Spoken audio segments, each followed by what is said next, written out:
Good evening, everyone. Welcome to episode 236 of Into the Outer Realms. I am your interstellar host and the cosmic traveler, Joey Medea, and where do we begin? There's so much going on. I have a feeling that every Thursday night, myself or Craig and I, or myself and guests that I'm scheduling for the new year, well, we're gonna need to talk about current events, of course. There's so much going on. Um, Thoughts and prayers don't even begin to cover it. I kind of hate that phrase. I know a lot of people do. But I'm in contact with a lot of my friends and colleagues out in Los Angeles, where I'm doing increasing amounts of work. Absolutely devastating with the fires. People have lots of questions about the absentee mayor who's in Ghana. Lots of questions about the lack of water in the hydrants, patterns that are making them think of an event that happened in Hawaii. The ongoing investigations in North Carolina, New Orleans, and Las Vegas, watching the press conferences with law enforcement and the FBI, especially in Las Vegas. Lots and lots of questions there. Craig and I will be on top of this stuff. We will take time when necessary for shows or devote entire shows. Next week, Craig will be back with me, and we will be looking at the parallels between J.P. Morgan around the early 1900s and Elon Musk. And it's also shocking, especially when it comes to manipulation of the media and a lot of those kinds of things. Teddy Roosevelt, who went to battle with J.P. Morgan on certain issues, monopolies and so on and so forth, trust busting, and Donald Trump. Oddly enough, I'm reading an autobiography. I'll show it to you guys next week when Craig and I do that. And lost a very close high school friend who met with a very dark thing when we were still teenagers. He was a very talented actor and singer, and thought it was going to be the beginning of his career. And an absolutely horrific thing happened to him that I know other people that this have happened to, and he never recovered. And 37 years later, he passed away this morning. So dealing with that, but something very positive. You're about to hear the opening of the show and the music composed, of course, by my son Jeremy, and he got engaged last night to a wonderful girl named Corral. We are just, Tanya and I are thrilled. She's amazing. They're amazing together. So that's very exciting. So just a lot going on. Never mind all the geopolitical stuff that Craig and I will be watching. And wow, the drone thing kind of sort of calmed down, except for this supposed letter or email that Sean Ryan got, the ex-SEAL, who's a podcaster now, saying that the drones are Chinese gravamitic. So very exotic, advanced propulsion, the kind of thing that, dare I say, Greer has been talking about. He calls them, I think he calls them electrogravitic propulsion.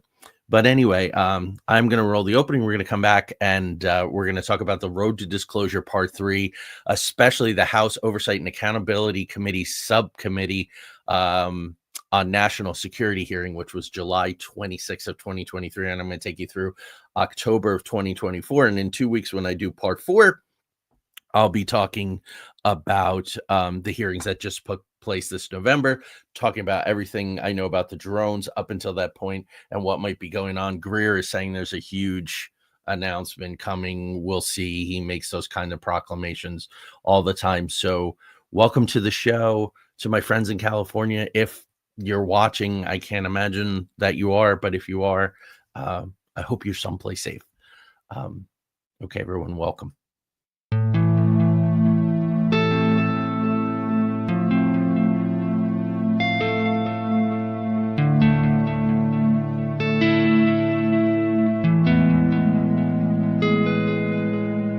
There exists a realm beyond our wildest dreams, a realm beyond reality that the gatekeepers and guardians have always told us consists of nothing but tricks of the eye, weather balloons, swamp gas, sand cranes, fairy tale myths of monsters, crackpot conspiracy theories, and desperate cries for attention. We know this realm exists, and it's just beyond the horizon. The preset path, the well-worn walkways where the cynics want us to stay.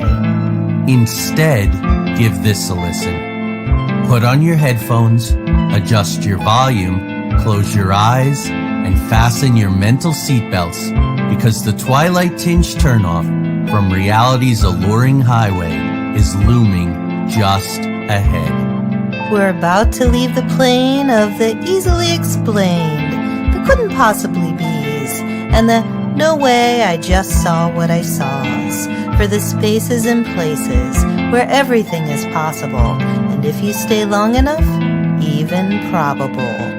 We're about to take a journey into the outer realms.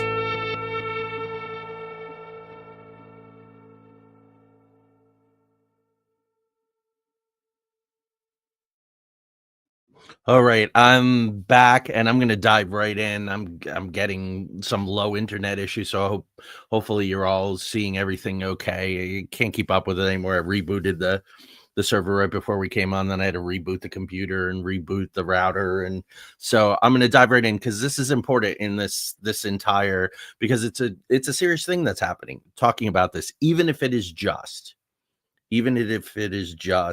the contractors, the defense contractors who were so powerful, playing games with their weapons, and look what's happening with Ukraine, and now American weapons are being used to go hundreds of miles inside of Russia, and just all of this, and there's nothing ET, and I don't believe that's true at all. So, but anyhow, this is important in the tapestry of everything that is going on, and the astrology is saying that we're on the brink of really something. So far the year's been wild, in March and April, that is going to forever change everything, and should maybe a mix of AI. But if you look at the cycles going back to some of these conjunctions among the planets and in the different houses and things like that, you're talking World War II, you're talking Civil War, you're talking a US Civil War, and you're talking the American and French revolutions. So very big deals. So there you go. So let's start with this, and this is what most of tonight is going to be about. The House Oversight and Accountability Committee, and it was specifically the Subcommittee on National Security. And this hearing was July 26th, 2023. It was a very big deal. It made a very big splash. I think a bigger one than the one that just took place a couple months ago in November. And this was David Grusch, who I introduced you to in the last show. I'm going to try and minimize the callbacks. I will tell you some things. I'll just let you know David Grusch had a very distinguished career in intelligence and in the military. Ryan Graves, who is a Navy fighter pilot, and David Fravor, Navy fighter pilot. If you remember, in 2017, the New York Times was the mechanism chosen to talk about ATIP that Lou Elizondo worked for, a continuation of Project Blue Book, other things that preceded it. And part of what was released were these videos, and they're known as the FLIR Gimbal Go Faster Tic Tac videos. Again, they made a very big splash. And then in 2020, when everybody had to remain at home, the Pentagon chose then, even those 3 years later, to say, yes, these are authentic, so on and so forth. And they capture incidents that happened on the carriers USS Nimitz and USS Theodore Roosevelt in 2004, 2014, and 2015. So Fravor was involved, Graves was involved, and here they are testifying next to this military veteran, Afghanistan, intelligence community, all of that kind of thing. Right at the start of the hearing, one of my heroes in Congress, and I do not have many, he may be the only one, Tim Burchett from Tennessee, called it a cover-up in his opening remarks. This idea that there's money missing, The Defense Department books have not been balanced in forever. This goes all the way back to what Rumsfeld was talking about a couple of days before 9/11. And if you remember, the accounting area that was looking into these missing trillions of dollars in the Department of Defense was hit on 9/11. Burchett said, "Take back our country. The Pentagon works for us." So this is why I say this is multi-level, but it's important, because between Silicon Valley and the defense contractors, and there's some overlap there, we're in a real mess. When you have a J.P. Morgan or the Roosevelt family or the Dulles family then in the 60s running things, and now you got Musk and Peter Thiel and all these guys, and whatever is going on between the World Economic Forum faction with Trudeau stepping down, and now California is in a hell of a pickle. And that's Gavin Newsom. Newsom and Trudeau, both graduates of the Leadership Institute, WEF guys. Is there something going on between the Teal faction and the WEF faction? We're going to find out, because on January 20th, during the inauguration, there'll be World Economic Forum will be kicking off their Davos meeting, cooperation in the age of intelligence, meaning AI. So there you go. So anyway, what was the motivation for this hearing? Why did these Congress people get their dander up, so to speak, and want to know what was going on to the point where they would have this hearing? Well, Burchett, Anna, Paulina, Luna started an investigation. Now, I know there's a lot of crazy stuff going on with Matt Gaetz, but this is one thing as he relates to all of this. There was an incident near Eglin Air Force Base earlier in 2023 over the Gulf of Mexico, as related by Gaetz, who was a guest of the committee that day in July, not on the committee, but a guest and allowed to ask questions. Eglin has a unit tasked with UFO retrieval. That is the lore. This whole idea of UFO retrieval has suddenly gotten new legs.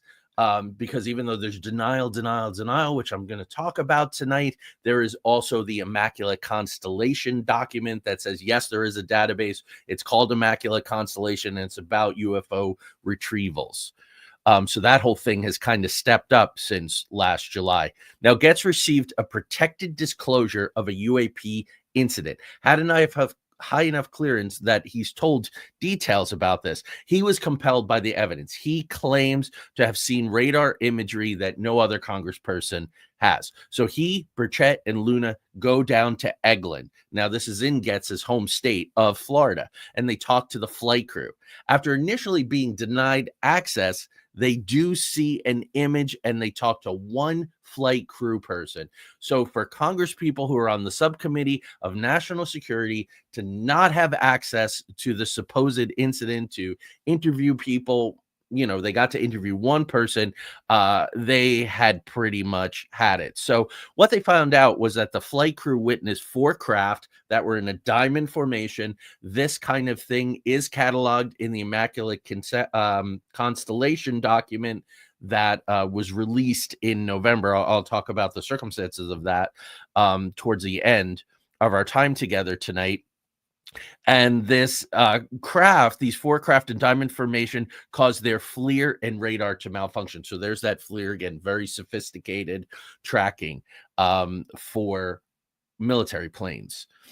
Both committee members and those testify stated that the National Geospatial Intelligence Agency possesses clear 4K imagery of UAPs, not this fuzzy stuff that we've gotten through these released videos through the Times and then through the Department of Defense.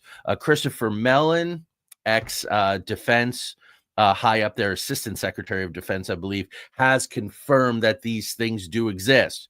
And so did the Immaculate Constellation report.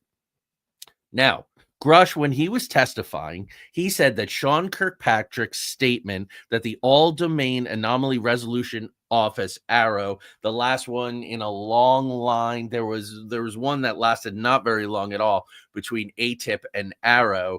The guy who headed all this up, and I talked about him a lot in the last episode, has no evidence, is inaccurate.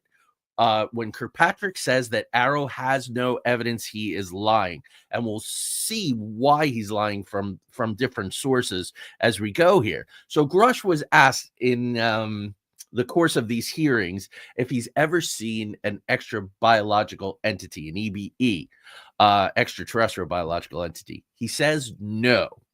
When asked if he's seen crafts, he said he could only talk about it in what is called, and I told you about this last time, a sensitive compartmentalized information facility. So they're very high tech. Nobody can bug them, get in, so you can talk about these very high level compartmentalized security things. If he can only talk about that in one of those, when he said outright, have you ever seen an EBE? No. Have you seen a craft? This leads me to believe that he was saying in coded language, yes, but I can't say it publicly. I can only say it to you behind closed doors in a skiff. Grusch went on to say that people have been harmed working on these recovered craft. That's Gary Nolan. I've talked about it. Different blood things, different things in their heads. It looks like a lot like Havana syndrome. He and his wife, meaning Grusch and his wife, saw something very disturbing. In quotes, a blue light moving to the ultraviolet part of the spectrum, causing ionizing radiation. This is also what Nolan was specifically looking at. The effects on the body, the effects on the brain, through this ionizing radiation. I know someone who saw a UFO, wound up in the hospital, same thing, exposed to ionizing radiation. The ultraviolet part of the spectrum will also cause what is called Klieg conjunctivitis. Keel talks about this in the Mothman prophecies. He and other witnesses of UFOs got this severe redness in the eye, this Klieg conjunctivitis. So this is a lot of data that's building over the course of at least 60 years. Grusch said that he's been threatened. His car has had air tags attached, and at times he's been scared for his life. This makes me think of Bob Lazar, who they tried to completely erase. If you don't know, just wait a couple minutes. I'm going to tell you what they did to Grusch, because it was ugly. Fravor and Graves said that they could not have defended themselves if they were attacked by these craft. This has been an ongoing monologue. Tim Burchett talks about this. They could barbecue us like charcoal briquettes. The question is, before you start screaming for more money for defense, which is a very popular narrative, they're always looking for more money, the defense contractors, the corporate oligarchs who really run the country. Just hold on. Why haven't they done it if they could do it? So there's a real problem in the narrative. They're not saying, like Greer does, or some other people, including someone I had on the show, that all of these EBEs or non-human intelligences, or whatever you want to call them, whatever the du jour name for them is, are they all good? No. I mean, it's a big universe, so you're gonna have good, bad, you're gonna have neutral, but none of them have destroyed these airplanes, ships, so on and so forth, nuclear installations, anything like that. Graves said that AARO has gotten reports from naval stations around the world. So when they lie that they don't have compelling evidence, that's why he's saying they're lying, because they have it. Graves went on to say it. We've sent them things. In November, there was a high-level astronomer from the Navy, very intelligent man, who testified. Again, all these things have been sent to AARO. So Sean Patrick saying they don't have any of it is just an outright lie. And he was put in place as another scientist who was in the intelligence community. And just simply because he was willing to say those things, he's now conveniently retired. Anyhow, so what are some of these things that they've been seeing? 5 to 15 feet in diameter, and they came within 50 feet of these high-tech fighter jets. So we have these multi-billion-dollar jets, came within 50 feet of them. This was Ryan Graves was talking about this, and he was the one who said that the AARO reports came from naval stations all around the world. Very, very serious dude, Ryan Graves. 5 to 15 feet in diameter, came to within 50 feet of their fighter planes, could remain at 0.0 Mach. They could stay stationary in Cat 4 winds. That's something. So frequently do Navy pilots encounter these anomalous objects, which are, again, talked about in Immaculate Constellation, that it is a part of pre-flight checks. Can you imagine? Before every pre-flight check, they are told about these things. That is just wild. And they have never gotten any official response to any of their filing reports of these encounters. They just go into the void so that guys like Kirkpatrick can say in a leaked memo just after that hearing, Grusch's testimony was insulting. He reiterated that AARO has no evidence, denied Grusch ever worked for AARO. So AARO comes back. So Grusch comes back just a couple of days later. This unfolds like a soap opera, unfortunately, because it's serious, serious stuff. On any level that you look at it, including missing trillions of dollars. Grusch comes back and he tells the BBC that Kirkpatrick funded and oversaw what Grusch's team did, though he was not part of the core AARO team. So Kirkpatrick is splitting hairs and trying to make Grusch look like a liar. Well, it gets worse. Which I'll share very soon. So July 29th, the 3 days later, Ari Loeb, a Harvard astronomer, talked about the big cylinder and said that it might have been an old scout ship. He said on Michael Smerconish's CNN show, I'll spell that for you because I always want you to do your own work and confirm all this or gather your own data. Smerconish. I just said datter. Sorry, trying to go a little quickly tonight. Ari Loeb on Michael Smerconish's CNN show downplayed the national security issues. He was all about the science and the interest of science and not, which was refreshing in some ways, disingenuous in others. But he pointed out that there's still no evidence of real UFO contact because Grusch's testimony is all secondhand. So we're just getting layers of hair splitting here. Sir, have you seen an EBA? No. EBE? No.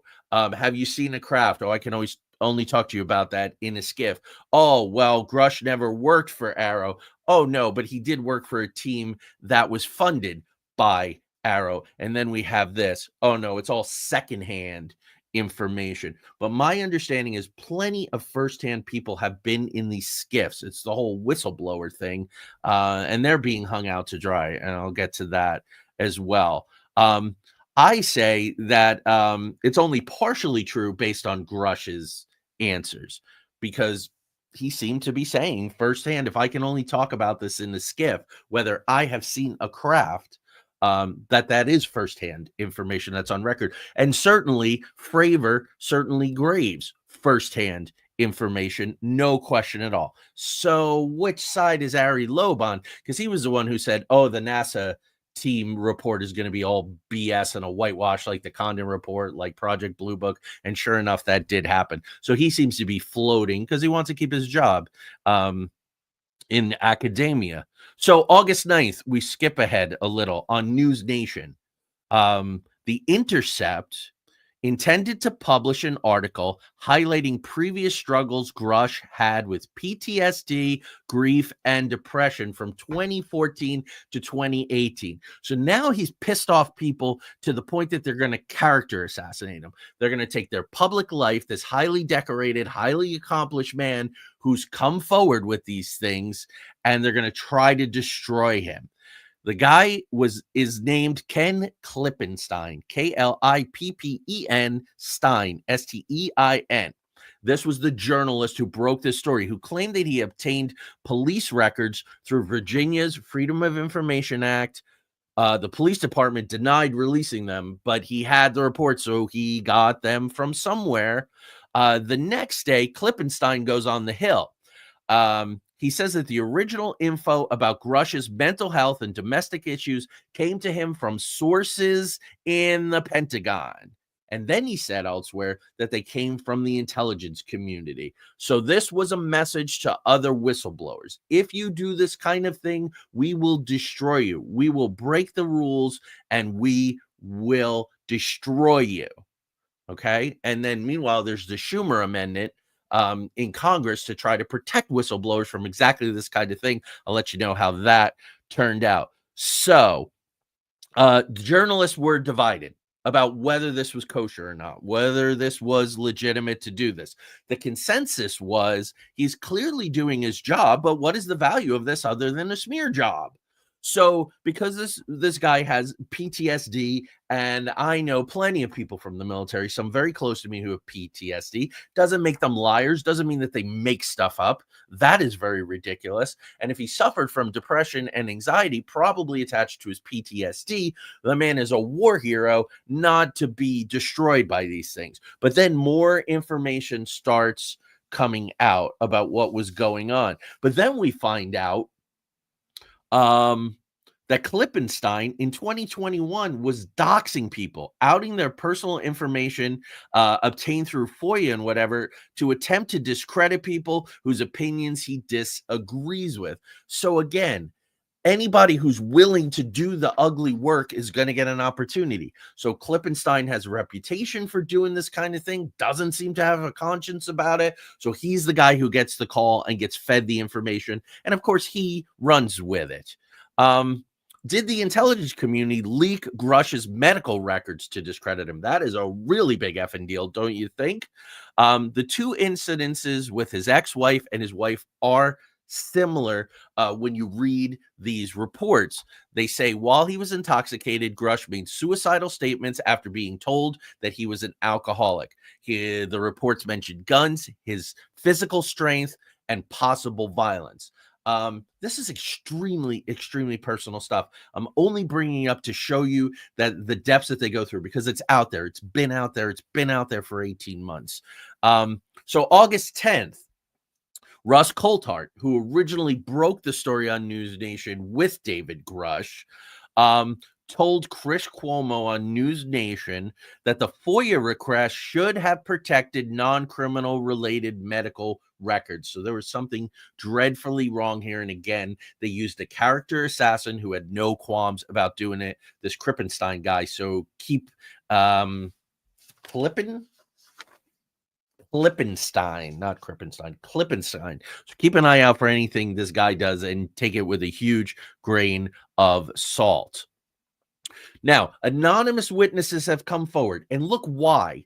You got car tags, you have threats. Look what they did to Bob Lazar. People have died. Look at all that weird SDI, Strategic Defense Initiative. 20-something scientists that Craig and I took you through. There's so many examples of this. Anonymous witnesses claim to have worked for the Pentagon's Technical Management Office, through which they had access to 16 UAPs. The number, that's kind of high. We've heard for a really long time that we have about a dozen of these vehicles through these crash retrieval programs. Remember in the 1950s, we had the standard operating manual SOM-1, with how to deal with these kind of things. So it's been around for a very, very long time.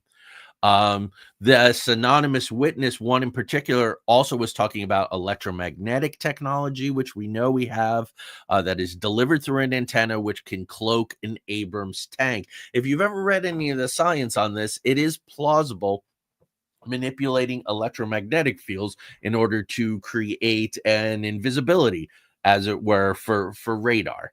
So there you go.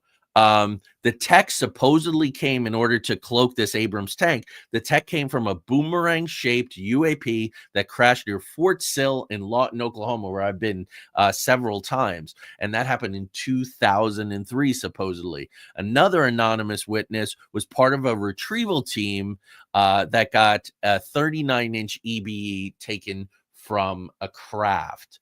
So about a little more than 3 feet. So all this stuff is stacking up. In the midst of all this, September 13th, Ryan Graves goes down to Mexico to testify. And while he is there, he gets blindsided by something quite controversial, and it continues to be controversial.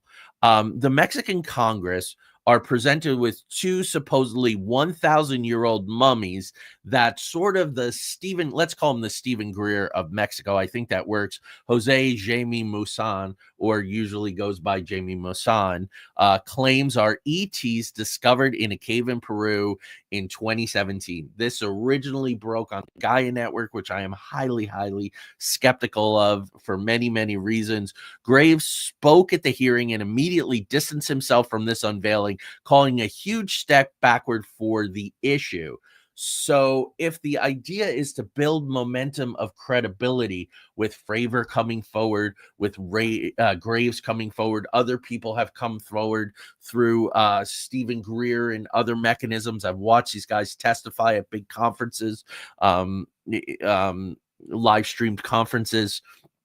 A huge step backwards for the issue. So let's go ahead 2 months later and break all the momentum and leave these guys twisting in the wind, which is a further deterrent to other whistleblowers. Why the hell should I put myself in danger if no one's going to take me seriously and this isn't going to go anywhere? Why the heck should I even bother? So on September 14th, the NASA panel, which Avi Loeb and some other people, and I talked about this in the last thing. Joe Redmile says he loves the mummies. But Joe, do you think, and if you want to say no comment, that is fine here. Do you think that they're actually 1,000-year-old EBEs, or do you think they are human mummies or something else? And anyone else in the chat room who wants to chime in on that too, I'd be curious, because I'm open-minded, but I lead to the skeptical because I've seen some of the science that doesn't quite make sense that they're anything other than a terrestrial something. A fabrication. Yeah, that's my feeling, because they've done x-rays of these things, and they do look like they're not what they purport to be, which really dings someone like Ryan Graves, who has started an organization for pilots. It's a place where pilots can go and report without the danger of career death or all those different career stall, they call it, or being ridiculed and all that. So he's really doing the good work, and this was kind of a hit job on him, and shame on Jamie Maussan for doing it. This is why I say he's sort of Mexico's Greer. So September 14th, NASA panel releases their 36 pages of findings. 36 pages. AARO had looked at over 800 cases. I would think that NASA had access to at least those. Plus, we already know that NASA has a nefarious history of burying this kind of stuff. 36 pages of findings confirming their May position of zero evidence. Come on, people. So then in November, Kirkpatrick retires. I remember reading that and going, oh, good. He created a big old kerfluffle. He did his job trying to discredit Grusch, and now he gets to retire and get away from the whole thing. He did his little part. And then I'll talk about the guy who replaced him in the fourth and what I think will be the final part, unless anything really big breaks in the next 2 weeks. So anyway, he retires, repeating again on his way out that AARO looked at 800 cases with no evidence of retrieval programs of aliens. He said he hoped it was aliens rather than foreign actors. Okay, good one, Mr. Kirkpatrick. Did someone write that for you, or did you make it up on the spot, or did you stay up all night to come up with that one? Oh, I really hope it's not the Russians, and I really hope it's not the Chinese. When you read the Immaculate Constellation Report, and I will share with you certain salient parts of that, this does not sound like that. This does not sound like what Graves or Fravor was talking about. So he's gone for at least a little while, but he'll chime in a little later. So November 28th, there was a news story in the Daily Mail, and this was written by the editor-in-chief of the Liberation Times. I do read the Liberation Times on certain topics, UFO disclosure being one of them. It was written by the EIC, right, the editor-in-chief of the Liberation Times, and 2 other authors. They claim that CIA whistleblowers had confirmed the agency has been involved in at least 9 UFO crash retrievals. Navy SEALs were involved in at least one. Now, if I was writing a story about UFO retrieval in the modern day, I would definitely get the Navy SEALs involved because we have these underwater ones that we have films of. So are there underwater bases? Are there other things going on? So I would definitely include that. So it doesn't necessarily mean it's true, but I do trust the Liberation Times, and this is what they were saying. These three authors who all had their own contacts, who worked together, and this is what they came up with.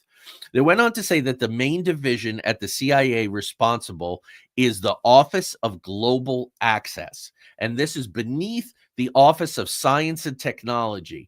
Defense contractor partners, of course, we would absolutely expect this, that the CIA is partnering with defense contractors. I mean, look at the U-2, which was a CIA thing and not a U.S. Air Force thing with Skunk Works, Ben Rich, and all of that kind of thing. One of their sources works closely with the United States Air Force 1st Special Operations Component Maintenance Squadron out of Eglin Air Force Base in Florida. Remember that Eglin started that whole ball rolling in June, July of last year, when Getz and Burchett and Luna were not treated the way they should have been.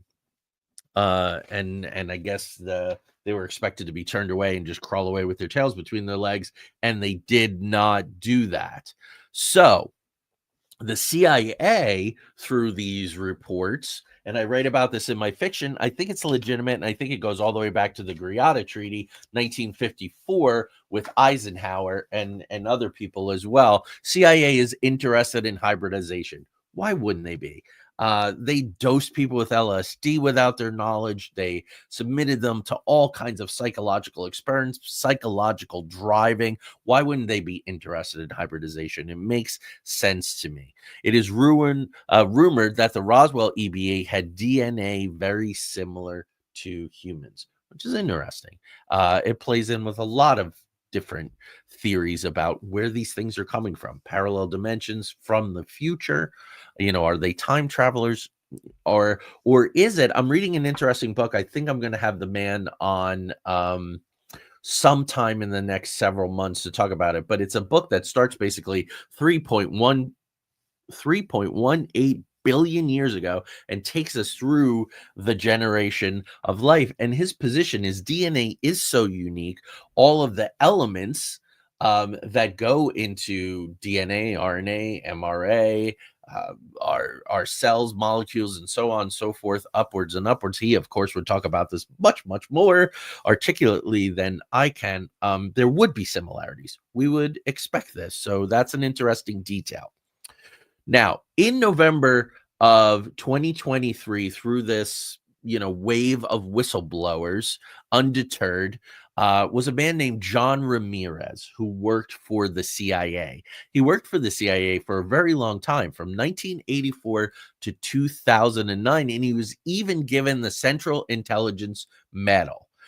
So these aren't desk jockeys, low-level people who worked at the CIA for 6 months because their uncle got him a job and then they washed out. These are career high-level people. They would have to be to know these things in the first place. Now, he worked in what is called ELINT, which is electronic intelligence.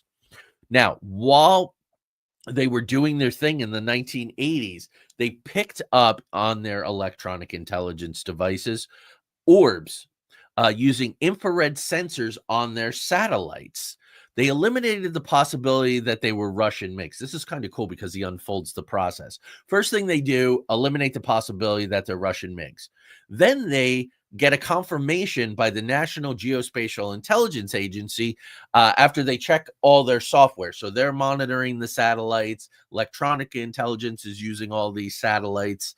No malfunctions whatsoever. Okay, so it's not Russian MiGs. Okay, so the data seems to be legitimate because the devices aren't malfunctioning. Then in the 1980s, USSR General Vasily Alexeyev claims that the Russian military was actually calling in these orbs with radar and communicating with them. It is possible. There are a lot of people out there. Tanya and I happen to be two of them who can call in these orbs. I was having a discussion with someone who learned how to do it and has been seeing a lot of these orbs and was like, you can't tell anybody, because then they won't come anymore. I don't think that's true. I think any of us can do it. One technique is to hum or sing Sentimental Journey. All music is mathematics. Music is frequencies. So it could just be that those notes put together in that way is a frequency that calls them in. But Tanya and I will see these orbs rise up. They are multicolored off in the distance above the tree line. They will stay stationary. They will move around. They will move in different ways. And we're not the only ones. Rosemary had someone on her podcast before she passed, who could call these things in. I think the name is Barbara Marcinicek. Joe, if you remember, please, can you help me out? The woman, I believe she's from Australia. But there are different techniques. I've spoken to another person who claims to be a walk-in. So he's in a mothership as part of Ashtar Command, but he also resides in New York City, and he taught me a phrase. Part of the phrase has been in the lore for a really long time, and then there was a third word that I don't either, Joe. But there's someone who has a technique. You can look it up. Sentimental Journey to call in UFOs. So anyway, yeah, so this guy, Adonai Vasu, and then I'm not supposed to say the third word, it's one of those things, but it has kind of worked. When I do that, Adonai Vasu or Vasu Adonai, with the third word, I do see these streaks, so they're different. This is why I say, and I know I'm sounding a little kooky tonight, I don't know what to tell you. This is my truth as I've experienced it, and people around me have experienced it. We have had people over to the house that have, I'm rereading a lot of John Keel's work from my Mothman novels trilogy. And he talks about the very close connections between psychic abilities and UFOs. It makes total sense, right? What did Tesla say? Everything is energy, frequency, and vibration. So if you send out the right frequency vibration, maybe it's that Vasu Adonai and the third word, maybe you could do gibberish. And if you got it at the right frequency, it would work. All I know is these things do appear. And that's why I'm all in favor of UAP, unidentified anomalous phenomena, because that, what are called the light worms, which is sometimes what I can see with that Adonu Vasai. Vasu Adonai, sorry. And Adonai being a very, very long, long honored and used name for a higher being, which is very interesting when you think about Ken Gussard's work, and you think about Wallace Wagner's work, and you think about Michael Carter's work. All who have been guests on the show numerous times, talking about what we take for gods are actually these higher interdimensional, ultra-dimensional beings. So there you go. So that's very interesting about this Ramirez Central Intelligence Agency medal. I think a lot of these guys like Lou Elizondo are just fed up with keeping their mouths shut. This is supposedly a republic. I don't believe for a second it is, right? It's the corporate oligarchy, intelligence, industrial, military media complex, or switch the I's and the M's around. So we're only being told what we're being told, and I think they like the power and they like the game, and it's just ramping up. It's just ramping up with everything that's going on now. So November of 2023, Tim Burchett tells Tucker Carlson that the chair of the House Armed Services Committee, Mike Rogers, and the chair of the House Intelligence Committee, Mike Turner, are in thrall. They are slaves to their comic overlords, the defense contractors. Right? Can you imagine the money that is being made now? We're in February, it'll be 3 years of the war in between Ukraine and Russia. Can you imagine the money that is being made? And the United States is ramping up the military, and this almost $1 trillion package that just got passed for defense. This is tons of money, folks. A lot of it that falls down black holes when it comes to government accounting. These guys, Rogers and Turner, of course, being beholden to these guys, are blocking UFO disclosure legislation. They don't want the truth to come out no matter what the truth is, because it's bad for business. End of story. That's why I say we do not live in a republic at all, at all. They were actively trying to get him out of his seat, helping to promote other candidates and all. And I was very happy this past November because Tim Burchett was reelected. So the good guy, one round for the good guys there.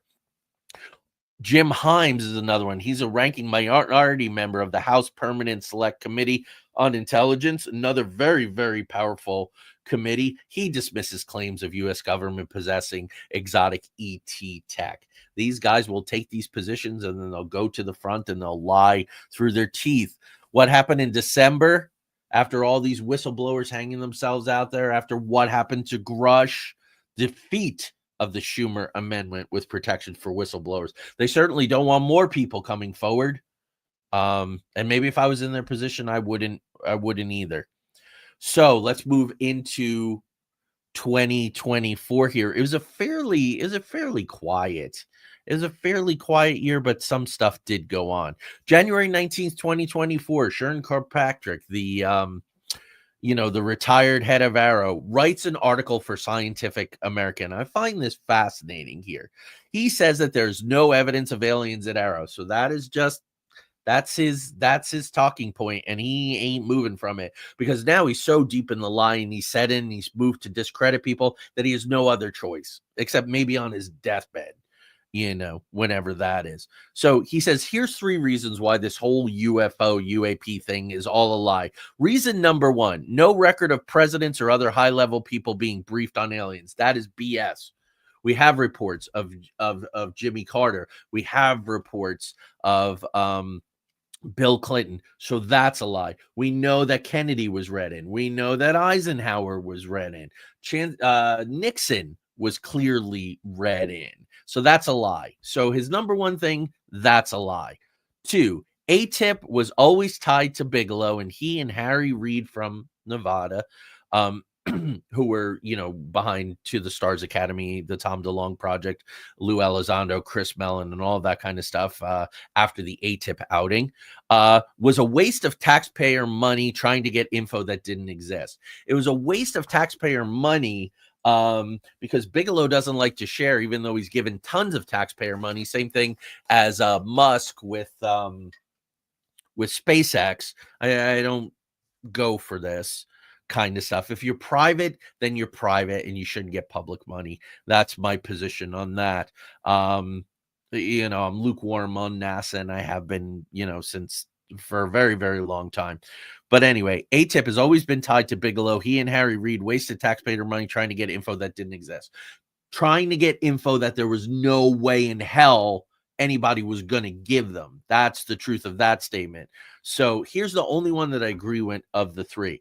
Only a small group are pushing the alien narrative for decades. And I've talked about this a lot. There's a very narrow spectrum of talking heads. And when you have like someone like Jeremy Corbell being one of those guys that I have it on good authority, who is a thief and makes stuff up, and he's one of those guys. He was sitting right behind Grusch during that congressional hearing, and anybody who's in the know, I would say that's way more damaging than the mummies in Mexico that Ryan Graves had to suffer through. Okay. I'm just putting that out there. So on April 3rd, Burchett goes on Russ Coulthart, and he calls, this is interesting. Now, Burchett is from Tennessee. He is a devout Christian, so there should be no surprise here. And he was on with Catholic theologian on Russ Coulthart's show. He said that calling in UFOs such as Stephen Greer's CE5 is demonic. And that's unfortunate. To use a word as strong as demonic. These things aren't demonic. But then again, what we talk about is angels and demons, if they're light beings of different qualities on the spectrum, it's just getting caught up in the religious talk, the religious nomenclature. So there you go. Other members of Congress, he said, also find this disturbing from this religious theological aspect, which isn't going to get us too far if that's where we get stuck. So the Catholic religious scholar, who's Paul Thigpen, told Coulthard that Pope John Paul II's mentor was a prominent Jesuit astronomer and UFO researcher. So we know the UN has an ambassador to space. We know that the Vatican has been very interested in this stuff for a very long time and has France has somewhat moved away from the position that somehow, evidence of other life in the universe would somehow negate God, whatever God is. And as we know, that is super, super complicated.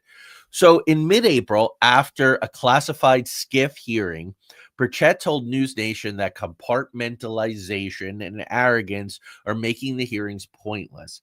And when he was talking about the drones, same thing. When they had that congressional briefing about the drones, he said, I don't even know if I'm going to go because it's a damn waste of time. They're just lying to us. So that's his position. Hopefully he sent a staffer or something. I'm sure he's keeping current, but that's what he said. So then on May 21st, I had told you about someone else who said that that these things are real at a SALT conference. So SALT is this big investment conglomerate, but they like the WEF, like Trilateral Commission, like Bilderberg.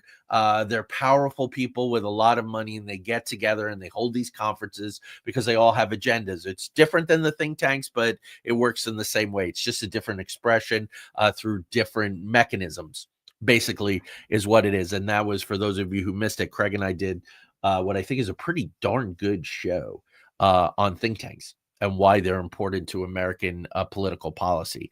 So anyway, on May 21st of this year, at the SALT conference, the yearly SALT conference, there was retired Colonel Carl E. Nell, Nell.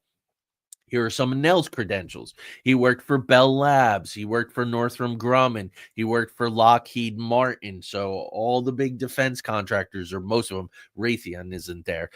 U.S. Army Space Command. He was the director of the UAP task force. That was one of those kind of more short-lived kind of things. The Defense Intelligence Agency he worked for in the early 2000s in the Middle East. And he also worked for the Joint Captured Material Exploitation Program as an intelligence officer. So that could be downed enemy ships or whatever. But isn't that an interesting name? And this goes all the way back to the 1940s with the names of these departments. The Joint Captured Material Exploitation Program. Super, super interesting. There you go. So the host of the SALT conference program that day, they're on stage together, and he asked them about NHI, non-human intelligences. This is what Grusch uses this term. That's what Congress is using. I suppose that's the one that we should be using now, and I kind of like it. Non-human intelligences. So what does Nell say? He says that there were agreements that the U.S. has with them. Oop, that harkens back to the Greada Treaty and Eisenhower, and possibly Valiant Thor in Nixon's time. The head of the and Craig and I brought this up with the Strategic Defense Initiative. The head of the Atomic Energy Commission, I believe in the 1960s, supposedly met with these beings. So he says that we have agreements with him. And then here's the quote. Here's the quote from him. He says, NHI exist. NHI have been interacting with humanity. This interaction is not new. It has been ongoing. The host says, how sure are you? And Nell responds, 0 doubt. Let me run down his credentials for you again. Bell Labs, Northrop Grumman, Lockheed Martin, U.S. Army Space Command, Director of the UAP Task Force, DIA in the early 2000s in the Middle East, and the Joint Captured Material Exploitation Program as an intelligence officer. Again, these aren't desk jockeys who worked in these places for 2 years. 0 doubt that we have had contact with them, that we have made deals with them, that we have interacted with them. Now, on October 9th, this is where this sets us up for in 2 weeks from now. October 9th of 2024, so not very long at all, journalist Michael Schellenberger, Schellen, Berger, Berger, spoke to an anonymous whistleblower. And this has been corroborated with others. Schellenberger is one of these guys that does his homework. Somebody tells him something and he talks to other people. And the thing with this off the record stuff is if somebody comes out and says it, other people are more inclined to go, oh, damn, you know about that? Well, yeah, okay. So that's kind of how that unfolded. It was an unacknowledged special access program, a USAP. So if you watch these, I encourage you to watch them. They're not very, very long. They're about 90 minutes, these hearings. And if you're interested in disclosure, you really need to watch them firsthand. These USAPs get brought up the same time that SCIFs do. So that's just one of those things. An unacknowledged special access program, highest levels of security and controlled by the defense contractors who don't have to tell admirals crap, who don't have to tell brigadier generals crap, who don't have to tell presidents crap in these programs, that they have a retrieval and reverse technology program, Immaculate Constellation. This is a locked off Pentagon database with detailed videos, photos, a list of UAPs, and it corroborates the 2002 Wilson and Davis memo, which I told you about in the last episode. So Wilson was an admiral, who was admirable, an admiral, Wilson, and then Davis is a physicist, and he was also involved with Bigelow and Skinwalker Ranch and that whole deal, and they were talking about these retrieval programs. And I told you in part 2 that there was a couple years ago, there was a hearing, and they asked these gentlemen from the intelligence community, high up in the intelligence community, what they knew about the Wilson Davis memo, and they claimed to know nothing about it. Schellenberger was then told by a corroborating source that publishing the name Immaculate Constellation will automatically put you under surveillance. Now, the Congress people had a lot of fun with that. I'll give you some quotes. Nancy Mace, who chaired the November committee, because the head of the committee was sick. He's undergoing cancer treatments. Really made fun of it. So I had to say Lauren Boebert did. She was the only clown. She was the only one that embarrassed herself in any of these hearings. But yeah, so the name's been out there. It is out there. It's almost pointless to, and I'll show you the document. Nancy Mace, through her office, released a PDF of the documents. Fascinating. I have it all marked up, and I'll share it with you in 2 weeks. He submitted his article ahead of time about this program to the Pentagon, and of course got no response. Not surprising there. So the last thing I'm going to share with you tonight, October 31st, Halloween, the Daily Mail reported that former AARO head Sean Kirkpatrick had admitted on the Event Horizon podcast that the Department of Defense does have a retrieval program. So there you go. A couple weeks later, it gets corroborated. It gets confirmed. Though it never did retrieve a UAP. FOIA docs show he was in high-level communication with the Pentagon about this program from January to April 2023 as the whole thing was breaking. So there you go. That's part 3 in just under an hour. There, folks, there is so much to track. There is so much going on here, and we have to be discerning. Craig and I are going to keep doing what we're going to do, and we're going to bring you all sides to it. We're not going to make any proclamations about anything. Again, we are not blue team or red team, because it is this comic. It is this comic, and the parts are moving. And as friend of the show, Joe Redmiles says, there's probably a war between the Banyan faction and the Musk faction. Purely as a researcher, purely as a person who does this work, as a writer, as a social activist, trying to get the information out there. All of this as it unfolds is going to be fascinating. We know that for a fact. It doesn't make it right. It doesn't mean that it's going to be anything other than painful and in many ways embarrassing and unfair, with a lot of injustice. But we're going to watch unfold, and we're going to report it back to you at the highest level we can. That's why I'm spelling these names for you. I'm telling you this information in as much detail as I can. Don't take my word for it. Do I have to say allegedly every couple of minutes? I don't want to do that. I think it's built in that this is what people are reporting. I think I'm using enough of that language. So anyway, everybody be safe out there, especially my friends and colleagues in California, but everyone with everything that's going on and all the uncertainty. Just be aware. When you go out, just be aware. You don't have to be afraid.